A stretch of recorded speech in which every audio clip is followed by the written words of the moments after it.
प्रतिलोम समानुपाती या इन्वर्स प्रोपोर्शन।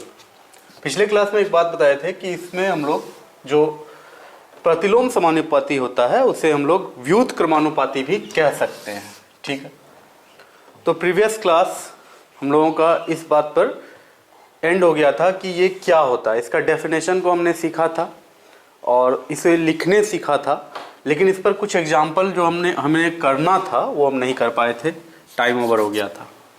सबसे पहले तो तुम्हें ये बात बताता हूँ कि इन्वर्स वर्ड का मीनिंग क्या है। हो सकता है ठीक से क्लियर ना हुआ हो। बहुत ही सिंपल है। अगर 2 के पावर कभी भी -1 देंगे ना तो ये 1/2 आता है।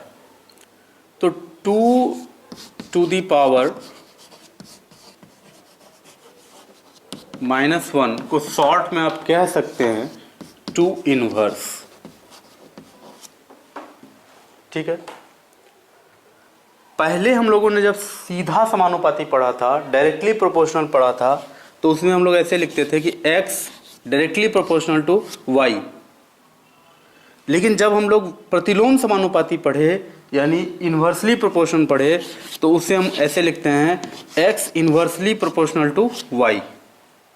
कभी भी ऐसा मत बोलना कि x directly proportional to 1/y।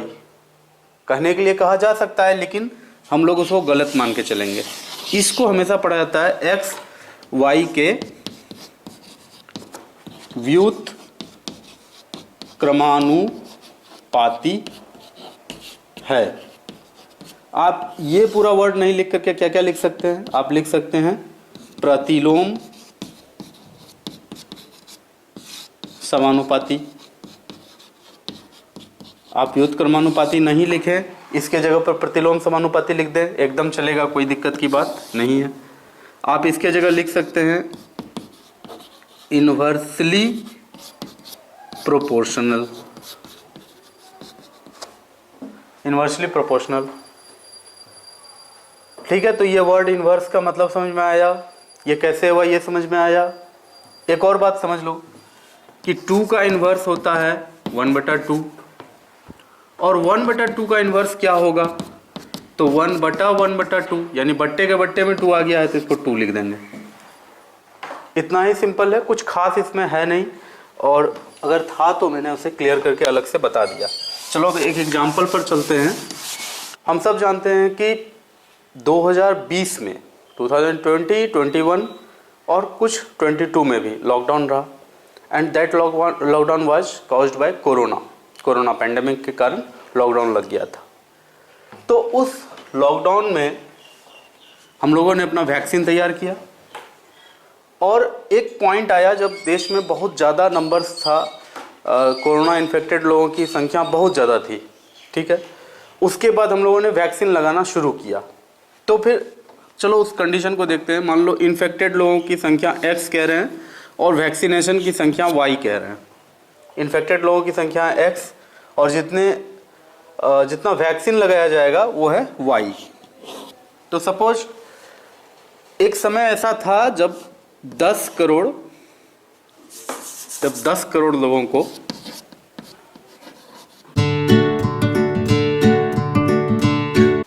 देखो इस चार्ट में क्या है, x क्या है, तो हर महीने देश भर में कितने लोग कोरोना से संक्रमित आ रहे हैं, कितने लोगों का टेस्ट कोरोना पॉजिटिव आ रहा है, वो संख्या है x। और हर महीने कितने लोगों को वैक्सीन लगाया गया, वो संख्या है y। अब देखो मान लो जनवरी में ऐसा देखा गया कि 5 करोड़ लोग कोरोना पॉजिटिव आ गए थे और जनवरी में ही 1 करोड़ लोगों को वैक्सीन लगाया गया। तो फिर फरवरी में हम क्या देखते हैं? तो फरवरी में हम ये देखते हैं कि इस महीने फरवरी में केवल 2.5 करोड़ लोगों को कोरोना पॉजिटिव रिपोर्ट आया है। और साथ साथ हमने क्या किया कि इस महीने 1 करोड़ लोगों को नहीं बल्कि 2 करोड़ लोगों को वैक्सीन लगाया। फिर नेक्स्ट मंथ मार्च में हम क्या देख पाते हैं? तो मार्च में हम ये ऑब्जर्व करते हैं कि मार्च में जो पूरा total number of infected people यानी कितने लोगों का टेस्ट पॉजिटिव आया है, दैट इज 1.25 करोड़, यानी 1.25 करोड़ लोग अब कोरोना पॉजिटिव हैं। और वैक्सीन वहाँ कितने लोगों को लगाया गया उस महीने? 4 करोड़ लोगों को।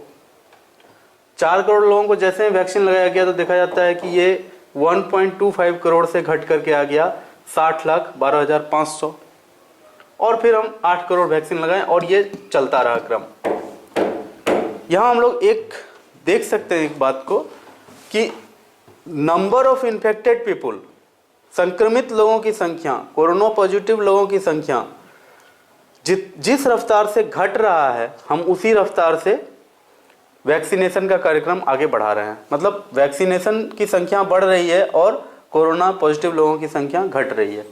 अगर हम वैक्सीनेशन बढ़ाते हैं तो कोरोना पॉजिटिव लोगों की संख्या घटती है। और वो घटती किस तरह से है, तो देखो x1 का वैल्यू अगर 5 है तो अपने पास y1 का वैल्यू आता है 1, x2 का वैल्यू अगर हम यहाँ पर चलो 2.5 करोड़ लेते हैं तो 2.5 अगर x2 का वैल्यू है तो y2 का वैल्यू अपने पास 2.5 के रेस्पेक्टिव में कौन है, 2.5 के क्रमशः तो 2 है, तो ये 2 है। अब थोड़ा सा कैलकुलेट करते हैं, x1 अपॉन x2 क्या होगा, x1 बटा x2 क्या आएगा, देखो 5 बटा 2.5 कट के अपने पास 2 आ जाएगा। y1 बटा y2 क्या आएगा, तो y1 बटा y2 आएगा 1 बटा 2। अब तुम ध्यान से देखो तो इसका काम, इसके आगे का काम हम यहाँ कर रहे हैं। x1 बटा x2 बराबर y1 बटा y2 के पावर -1, ऐसा होगा क्या। x1 बटा x2 क्या आपका 2 है, y1 बटा y2 का मान होता है 1 बटा 2। 1 बटा 2 के पावर अगर आप -1 करते हैं कभी भी तो फिर ये क्या आएगा 1 बटा 2, यानी कि 2 आ जाएगा ऊपर।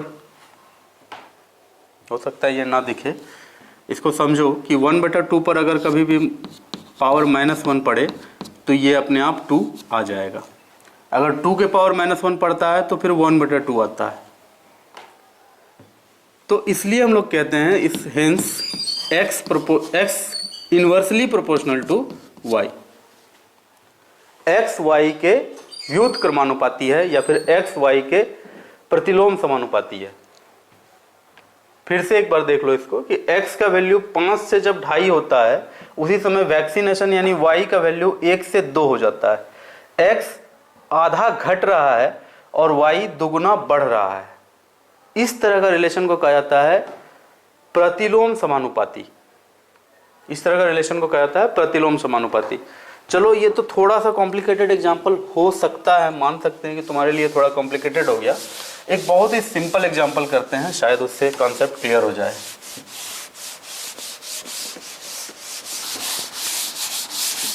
उससे बहुत सारा कॉन्सेप्ट क्लियर होगा, ठीक है।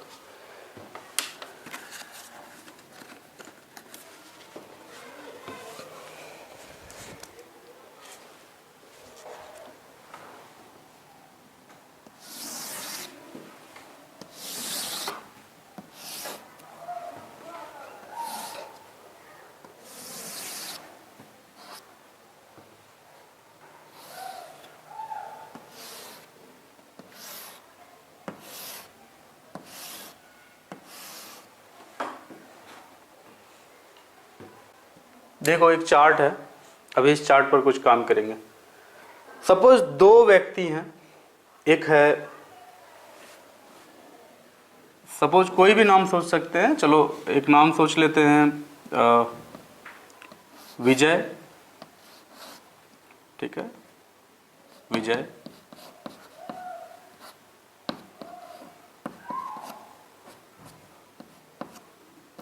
और दूसरा नाम सोच लेते हैं, कुछ भी है तो चलो अपना नाम सोच लेते हैं अमित, ठीक है।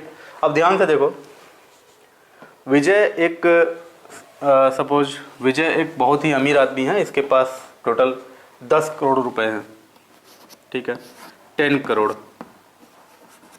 और अमित जो है वो बहुत ही गरीब या पुअर कह लो, एक पुअर टीचर है and he has only 10 lakh rupees.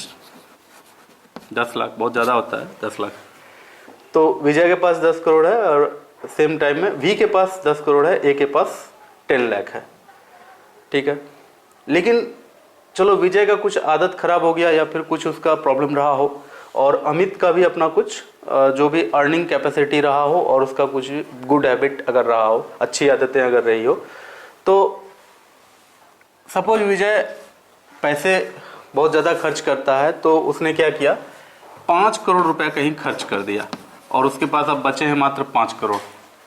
ठीक है, बहुत खर्चीला है। उसने सोचा चलो कहीं जाते हैं, कुछ करते हैं, तो उसने मौज मस्ती किया, घुमा फिरा और 5 करोड़ रुपया खर्च कर दिया एक साल में। और ए ने क्या किया है, ए ने बड़ा मुश्किल से अपने 10 लाख के वर्थ को एक साल में किसी तरह से घींच तीर कर 20 लाख किया। ठीक है, हो गया ये।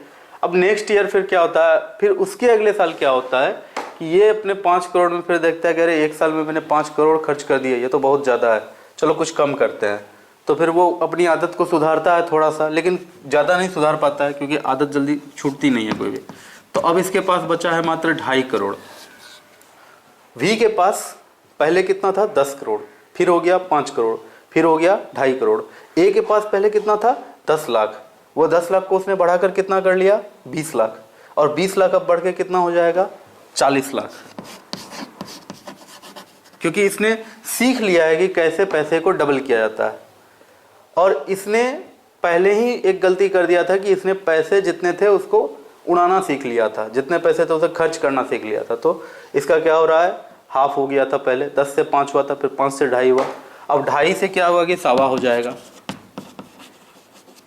और इसका कितना हो जाएगा, 40 से 80 लाख हो जाएगा। Okay, I hope everything is clear, सारी बातें क्लियर है। 10 करोड़ से 5 करोड़ हो गया बेचारे का, इसका बढ़ते ही जा रहा है, 40 से 80 हो गया। नेक्स्ट टाइम क्या होता है, तो अब इसके पास मात्र 60 लाख रुपया का वर्थ बचा हुआ है, 60 लाख रुपया बचा हुआ है, 60 लाख 12,500 रुपया है इसके पास। जबकि इसके पास अब कितना हो गया है, इसके पास 1 करोड़ 40 लाख, सॉरी 60 लाख, 1 करोड़ 60 लाख हो गया है। सो हम दोनों का गाड़ी आगे चल रहा था, पता नहीं ये सुधरा या नहीं, पता नहीं ये बिगड़ा या नहीं, मान के चलते कि ऐसा ही चल रहा था।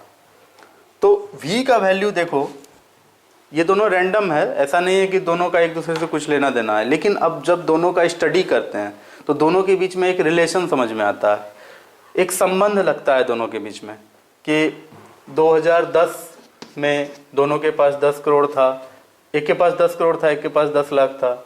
2011 में क्या हो गया, 2012 में क्या हो गया, 2013 में क्या हुआ, और 2014 में बिल्कुल जो शुरू में कहानी जहाँ से शुरू हुई थी उसका बिल्कुल उल्टा हो गया 2014 में। ये अमीर था और ये गरीब था। 2014 आते थे, मात्र 4 साल में आप देखो कि ये ज़्यादा वर्थ हो गया इसका, ज़्यादा इसका संपत्ति हो गया और इसका कम हो गया। खैर ये एक काल्पनिक कहानी है, रियल में ऐसा हुआ होगा या नहीं नहीं पता, लेकिन हम लोगों को इसमें क्या करना है, हम लोगों को यहाँ ये देखना है कि v का 2 वैल्यू सोचेंगे। चलो v1 सोच लेते हैं 10, तो फिर a1 क्या होगा, a का कोई एक वैल्यू सोचो। चलो 10 के कॉरस्पॉन्डिंग कौन सा है, 10 के नीचे कौन सा है, 10 है। तो v1 तुम अगर 10 लेते हो तो a1 भी तुम्हें 10 के नीचे वाला ही 10 लाख लेना पड़ेगा, और 10 लाख, और यहाँ पर आपको 10 करोड़ ये लिखना पड़ेगा, क्योंकि 10 का पता नहीं चलेगा ना कि 10 क्या है। तो 10 करोड़, यहाँ 10 लाख, ये हुआ v1। और v2 की बात करो, कोई भी एक क्वांटिटी उठाते हैं, चलो इसी को उठाते हैं, v2 दूसरा वैल्यू। तो v का दूसरा वैल्यू क्या है, 5 करोड़, और a का दूसरा वैल्यू क्या है, a का दूसरा वैल्यू 5 करोड़ के लिए, जिस समय v का वैल्यू 5 करोड़ था उस समय a का वैल्यू कितना है, 20 लाख। चलो अब काम करते हैं, कुछ क्या करेंगे। तो सबसे इंपॉर्टेंट बात यह है, हम लोग ये चेक करेंगे कि v1 बटा v2 बराबर a1 बटा a2 होता है या नहीं।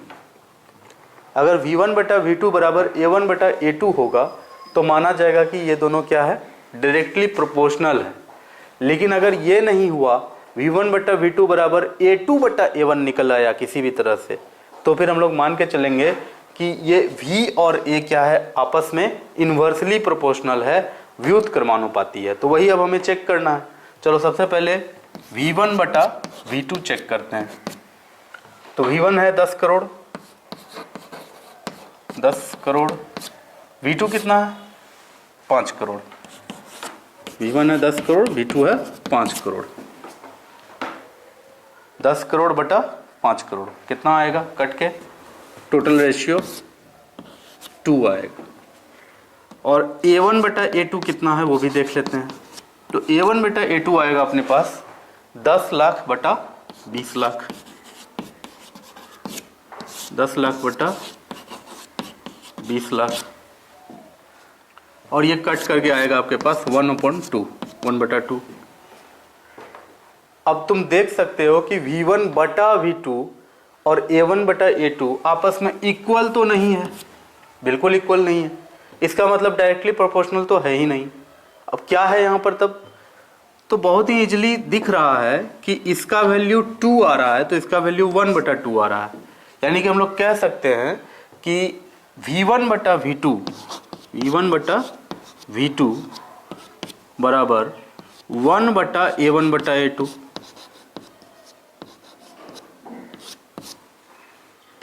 1 बटा A1 बटा A2। देखो A1 बटा A2 1/2 है, 1/1/2 क्या होगा, 2 ऊपर चला जाएगा, तो V1 बटा V2 का वैल्यू पहले से 2 निकला हुआ है। या चलो थोड़ा सा अगर कंफ्यूज हो गए हो तो तुम्हें ज़्यादा कंफ्यूज नहीं करता हूँ, थोड़ा सा इसको सिंप्लीफाई इस तरह से करता हूँ तुम्हें। A1 बटा A2 बराबर 1/2। दिस इंप्लाइज हम लोग लिख सकते हैं A2 बटा A1 बराबर 2। A1 बटा A2 बराबर 1/2। ध्यान रखना इस बात को, A1 बटा A2 बराबर 1/2 है, तो A2 अगर ऊपर ले जाएंगे, A1 नीचे लाएंगे तो इधर भी 2 ऊपर जाएगा, 1 नीचे आएगा।